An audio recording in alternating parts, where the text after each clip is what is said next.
If Keats has changed Lamia's character in his poem from the source material, it follows that responsively he has to change the character of Apollonius too. In the source material, it's obvious that Apollonius is a hero who rescues his student Lysias from the clutches of a monster. But here in Keats's poem, the monster has ambivalent qualities, some of which seem positive, and the philosopher can be interpreted as cruel. The historical context was one in which scientific knowledge was seen to some, artistic figures in particular, as potentially destructive.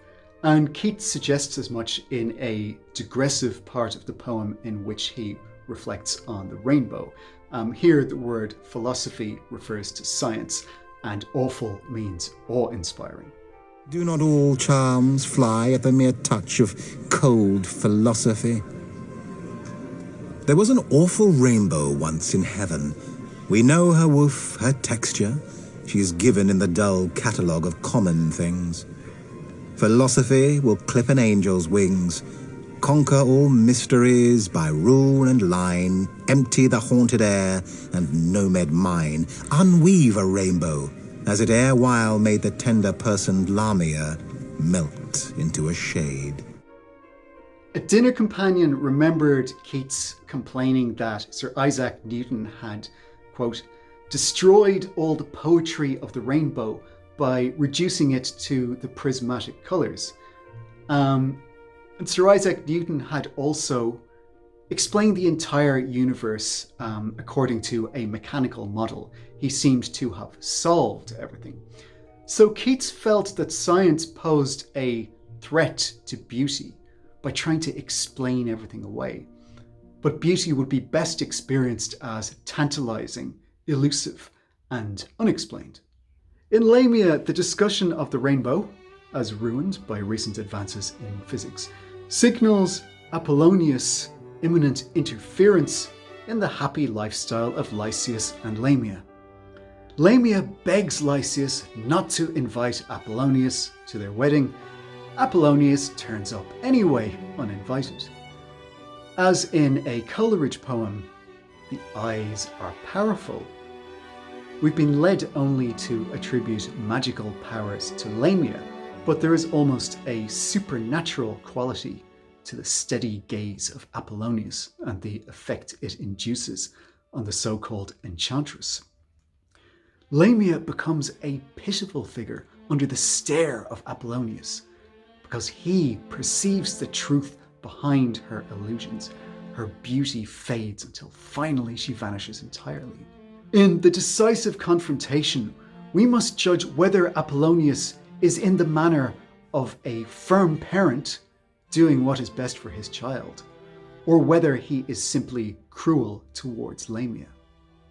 Fool, said the sophist in an undertone gruff with contempt, which a death-nigh moan from Lysias answered, as heart-struck and lost he sank supine beside the aching ghost. Fool, fool, repeated he, while his eyes still relented not, nor moved. From every ill of life have I preserved thee to this day, and shall I see thee made a serpent's prey? Then Lamia breathed death breath. The sophist's eye, like a sharp spear, went through her utterly. A scientist observes, diagnoses, classifies.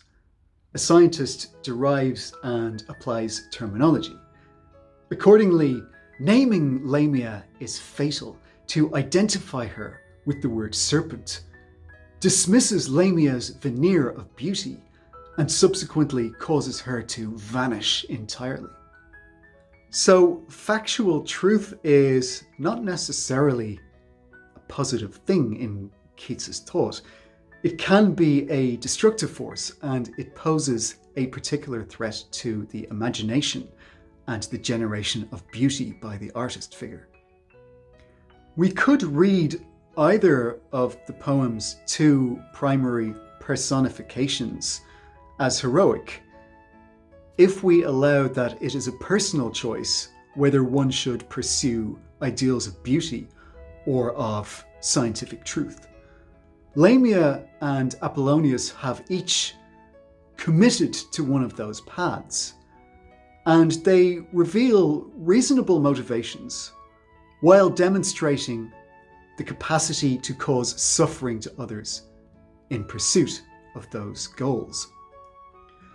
Lysias is the character who wavers, having to decide between one or the other before our eyes.